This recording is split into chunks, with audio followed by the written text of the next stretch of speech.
Ce balado est une présentation du TLFQ, Trésor de la langue française au Québec, groupe de recherche de l'Université Laval. Bonne écoute!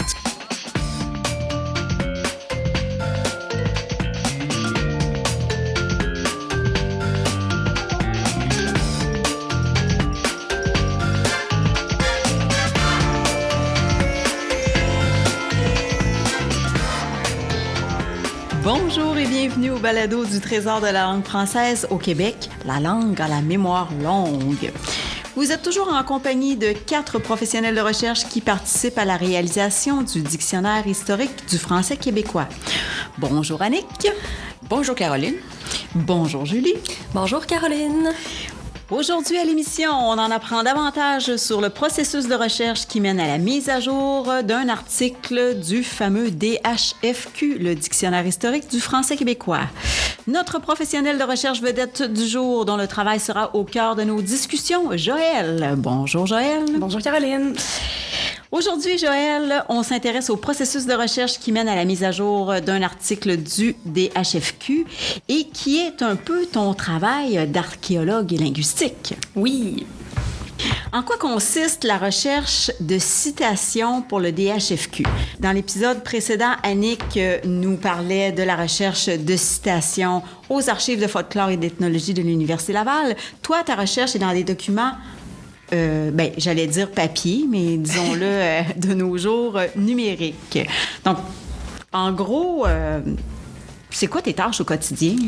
Au quotidien, en fait, là, j'ai un objectif principal qui est de mettre à jour les articles du dictionnaire en vue de la publication de la 2e édition.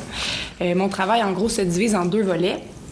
Le premier volet, c'est de trouver des citations qui sont postérieures à 1998, qui était, on le rappelle, la date de la première édition du DHFQ. Puis, en fait, cette recherche-là est utile à plusieurs égards. Donc, elle sert à mettre à jour l'article de dictionnaire, évidemment, pour qu'il soit moderne, donc en y insérant des citations récentes. Puis, cette recherche-là sert aussi à voir si un mot qui était en usage lors de la rédaction de la première édition est encore présent dans l'usage. Parce qu'on le sait, parfois, il y a des mots qui quittent la langue parlée, puis qui deviennent, par exemple, vieillis. Ça permet aussi de voir si les marques d'usage ont changé, c'est-à-dire est-ce que les notes sur des particularités relatives à l'usage d'un mot se sont modifiées. Si un usage, par exemple, s'est répandu alors qu'à l'époque, il était plus régional. Tu dois aussi trouver des nouveaux sens. Oui, ça arrive parfois, donc des fois, ça, c'est super enthousiasmant. Là, je pourrais en parler un petit peu plus tout à l'heure, mais oui, des fois aussi, je tombe sur des nouvelles choses qui n'étaient pas décrites, ce qui est toujours très excitant. Puis évidemment, bon, ça, c'est tout le volet pour la modernité, là, vraiment mettre à jour. Puis il y a un deuxième volet à mon travail qui est de vérifier, en fait, si, avec les nouveaux outils numériques, je peux trouver des citations antérieures à la première citation qu'on avait pour un mot.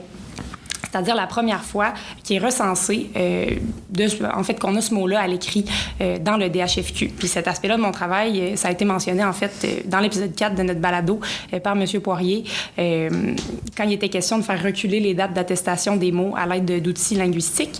En gros, je tente de façon très, très large de mettre à jour l'histoire connue de chacun des mots qu'on décrit. Puis vite comme ça, là, une vieille citation, ça peut remonter jusqu'à quand? En fait, le premier dépouillement du DHFQ 1998 avait couvert pas mal tout le régime français. Donc moi, quand je trouve des vieilles attestations, souvent, c'est début des années 1800, des fois un petit peu antérieur, mais la plupart du temps, je me trouve autour des années 1820, 1850, quand je trouve quelque chose de plutôt vieux, parce que ce qui avait été fait avant avait quand même été très bien dépouillé, là, donc les outils informatiques ne me fournissent pas beaucoup plus que ce qui avait été fait à la main. Mais je me demandais, Joël, qu'est-ce qui distingue les 2 volets de ta recherche, c'est-à-dire les documents d'époque et les documents récents? C'est complètement différent, en fait. C'est pas la même chose exactement, parce que je cherche ultimement des citations, évidemment, des 2 côtés, là, qui pourraient être intéressantes pour le DHFQ. Mais dans les documents récents, un peu comme le mentionnait Julie tout à l'heure, je dois toujours rester à l'affût de nouveaux sens qui auraient pu apparaître depuis l'édition de 1998. Donc, Quand tu parles de citations intéressantes, là, Oui. C'est quoi tes critères, mettons, pour... qu'est-ce qui fait d'une citation qu'elle est intéressante ou pas? Bien, c'est sûr que quand une citation, par exemple, a une valeur historique ou quand elle a une valeur culturelle, ça peut être super intéressant, puisqu'on décrit finalement une langue et donc une culture à travers ça. Un peu comme l'exemple de Balanciné dont Annick avait parlé l'autre jour. Exactement. Ça, ce serait une citation super intéressante si j'en trouvais une similaire à l'écrit. Puis, évidemment, j'essaie d'éviter certaines choses aussi. Donc, si on tombe sur une citation où il y a plein de marques déposées, bien, je vais l'éviter, celle-là, parce que c'est moyennement intéressant de mettre ça dans un dictionnaire et finalement de faire de la publicité gratuite. De la publicité gratuite pour... Mais j'imagine aussi qu'il faut que dans l'extrait, dans la citation que tu choisis, il faut qu'on voit le sens. Il faut que le sens, il transcende un peu l'écrit. Hein? Oui, c'est sûr que quand c'est juste une mention d'un mot dans un contexte complètement déconnecté, c'est moins intéressant. C'est plus intéressant quand il y a vraiment, par exemple, un contexte qui vient exemplifier ce qui peut entourer un mot. Donc, si c'est un nom commun, par exemple, ben, s'il est dans un contexte où on comprend vraiment ce dont il s'agit, c'est plus intéressant pour nous. Puis pour revenir à la question qu'Annick te posait là, concernant les 2 volets de ta recherche, là, documents d'époque, documents récents, que tu cherches pas tout à fait la même chose. Oui, ben j'ai parlé de ce qui était récent, mais c'est sûr que dans les documents anciens, je cherche pas exactement la même chose. Donc, dans tout ce qui est ancien, la recherche est différente parce qu'on cherche justement à faire reculer l'histoire d'un mot. Donc, souvent, on a déjà décrit tous les sens dont il peut s'agir. Puis là, j'utilise toutes sortes de techniques de recherche pour trouver des choses nouvelles. Donc, je peux chercher différents groupes de mots, des graphies inusitées. Là, puis souvent, en fait, je me laisse aller dans mon imagination, surtout quand c'est des usages oraux, parce que la graphie était très inégale. Là, c'était pas encore tout à fait codifié par moment. Donc, ça, c'est plus pour les documents anciens. Moi, je trouve ça tellement enthousiasmant, là. C'est presque comme du sport extrême. Eh bien, en fait, Julie, c'est très drôle que tu le mentionnes parce que des fois, je te jure, j'ai des poussées d'adrénaline. Quand je fais reculer l'histoire d'un mot, là, il y a comme... c'est comme si je venais de faire de la F1 là, ou un sport de haute vitesse. Quand on réussit à trouver un document qui prouve qu'on utilisait un mot sur le territoire du Québec des années, puis parfois des dizaines d'années, plutôt que ce qu'on pensait, c'est vraiment excitant. Là. Puis c'est vraiment dans des situations comme celle-là que je me sens comme une archéologue de la langue. Hey, c'est vrai que ça doit être excitant quand ça arrive. Est-ce que tu pourrais nous partager des exemples? Eh bien, avec joie. Pas plus tard que la semaine dernière, en fait, je faisais des recherches sur le mot piastre, qu'on connaît tous très bien. Là. Puis par hasard, en fait, je suis tombée sur une attestation qui était assez ancienne, avec la graphie pias avec 2 S, donc qui correspond à une autre façon de prononcer le mot. Puis ça a permis de reculer la première apparition de cette graphie-là d'environ 50 ans. Wow! 50 ans. Oui, fait que c'était vraiment le fun. Quand c'est arrivé, c'était super excitant. Puis là, ben, il y a d'autres recherches marquantes aussi qui sont pas nécessairement... en fait, qui mènent pas nécessairement à un aussi long saut vers le passé. Comme l'autre fois, je suis tombée, en fait, sur le mot trempette, là, qui était, en fait, un plat servi à la cabane à sucre avec du sirop d'érable, du pain, pour ceux qui connaissent ça, ceux qui fréquentent les cabanes à sucre. Puis dans l'édition de 1998, la plus vieille citation qu'on avait pour ce mot-là datait de 1862. Puis la recherche était super bien faite, mais j'avais vraiment l'impression, à cause de la forme de la citation, que je pourrais trouver plus vieux. Puis après beaucoup de recherches, à peu près 4 ou 5 bases de données, puis une petite affaire de chance, je suis tombée sur 2 attestations qui dataient de 1851. Donc, j'ai pu faire reculer l'histoire du mot en français de 11 ans, ce qui était assez extraordinaire à ce moment-là. J'étais contente d'avoir écouté mon intuition. Puis quand tu parles de la forme de la citation là, qui t'a donné l'indice que le mot pouvait être plus ancien, qu'est-ce que ça veut dire exactement? Bien, en fait, souvent, quand on a pour une première fois un mot à l'écrit, il va y avoir des marques qui montrent que ça ne fait pas encore partie de l'usage. Donc, soit des guillemets, peut-être des italiques.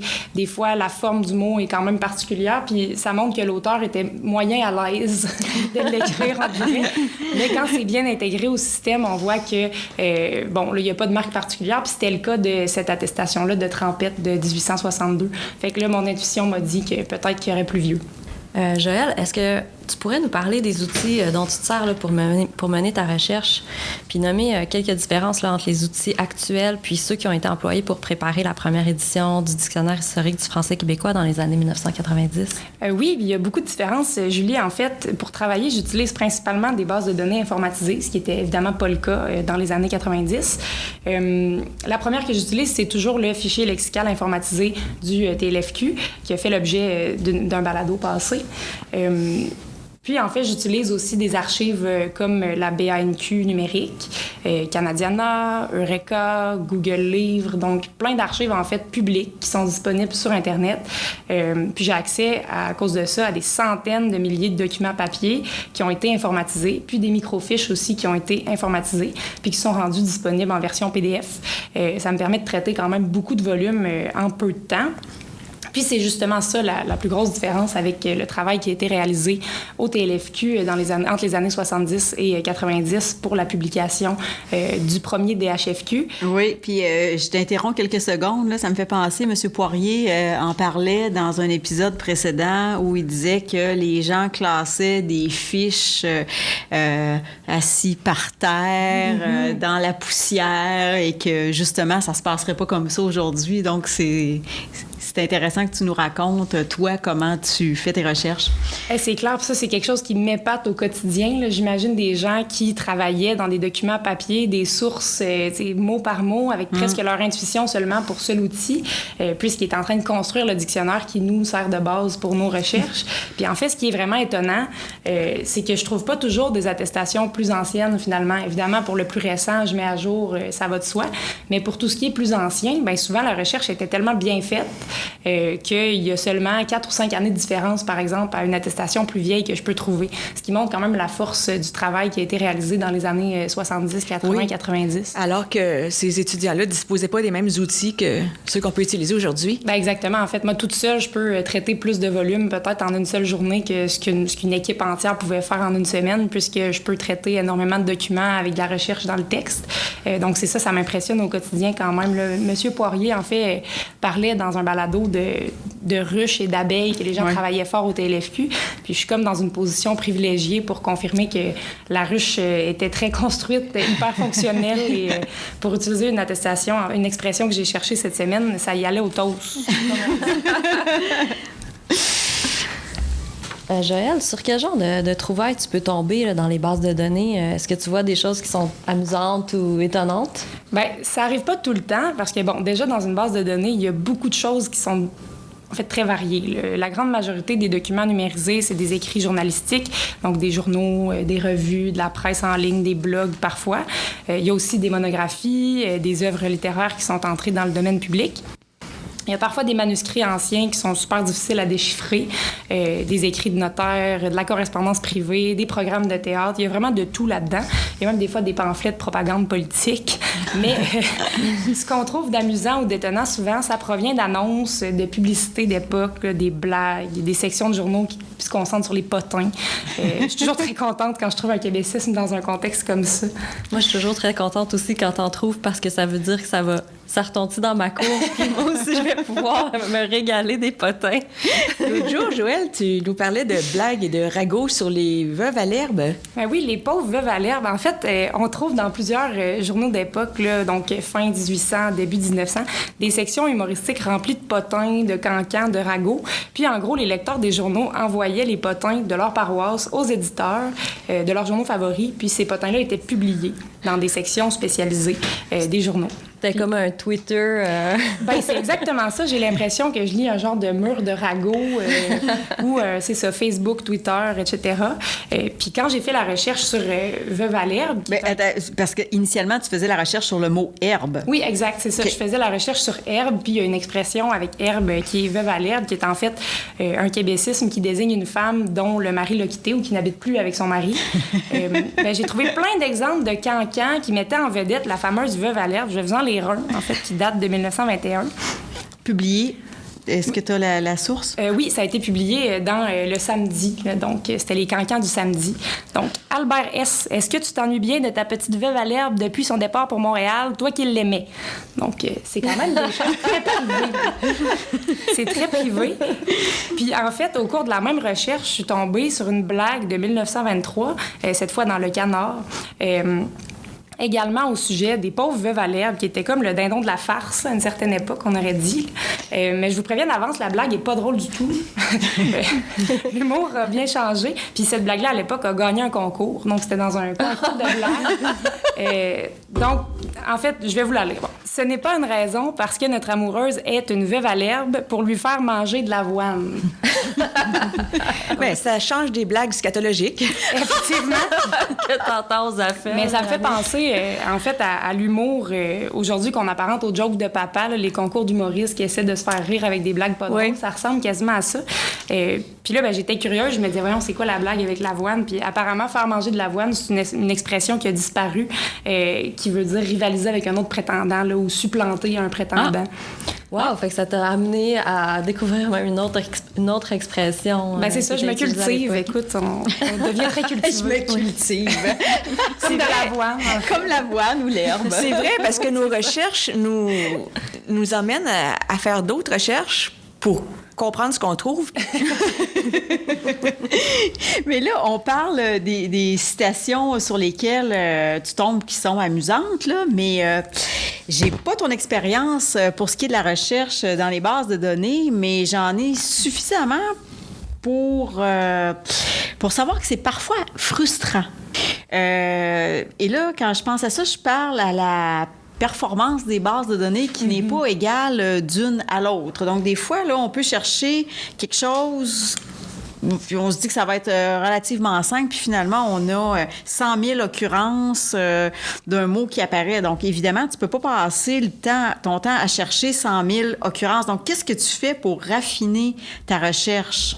Ben là, en fait, je me fie souvent à mon imagination. Là. J'essaie d'imaginer le mot dans un contexte, puis je vais ajouter des cas occurrents. Donc, ça m'est arrivé récemment avec le mot « un », comme un appât, finalement, un hameçon. Là, ça a rapport avec « un », s'écrit A-I-M ou H-A-I-N, ou je l'ai trouvé aussi H-A-I-M. Donc, ça, c'est une autre difficulté aussi. Il peut y avoir plusieurs graphies. Exact. Puis, ben, ce mot-là, justement, est relatif à la pêche. Fait que j'ai commencé à juste chercher des cas occurrents avec, canne à pêche, peut-être vers de terre. Puis là, j'essaie de trouver des façons. Puis finalement, on finit par trouver. Mais on sait qu'il y a sans doute des choses qu'on trouve pas parce que c'est caché trop loin. Puis on n'a pas le moyen, finalement, malgré tous les outils numériques, on n'a pas moyen d'atteindre cette attestation-là. OK. Puis, à quoi peut-on s'attendre comme nouvelle citation dans le dictionnaire historique du français québécois? Dans la nouvelle mouture? Oui, bien, c'est sûr qu'en plus de la bonification de nos articles existants, il y a des nouvelles citations qui vont aussi montrer des sens qui sont apparus depuis la première édition du dictionnaire historique du français québécois. Là, je précise apparus à l'écrit parce que peut-être qu'ils existaient déjà à l'oral, mais on les a trouvés pour la première fois depuis à la forme écrite. Par exemple, il y a des citations que j'ai trouvées qui exemplifient le sens de beigne qui est lié à une manœuvre automobile, donc un dérapage circulaire. Un autre exemple de sens nouveau, ça pourrait être toasté au sens de fatigué, là, comme dans une attestation du quotidien du Saguenay en 2009. Dire que les coureurs de la catégorie senior élite vont faire la boucle 5 fois aujourd'hui. Moi, j'étais toasté après un tour, les bras mous comme de la guenille. Donc, on voit, c'est assez vivant. Tu me demandais tantôt, Julie, qu'est-ce qui rend une attestation intéressante? Celle-là, je l'aimais parce qu'on voit ce que c'est être toasté, les bras mous, fatigués, puis capable de continuer. Oui, tu m'apprends quelque chose, je ne connaissais pas ce sens-là. C'est très imagé, effectivement. Puis, pour revenir sur ma fameuse veuve à l'herbe, j'ai aussi trouvé une citation où on trouve la forme au masculin veuf à l'herbe. Qu'on ne recensait pas du tout dans l'article de 98. On mentionnait même pas que ça pouvait être au masculin. Donc, c'est la preuve qu'il n'y a pas juste les femmes à qui une séparation impromptue peut arriver. Effectivement. Donc, ça va être ajouté au DHFQ numérique. Wow.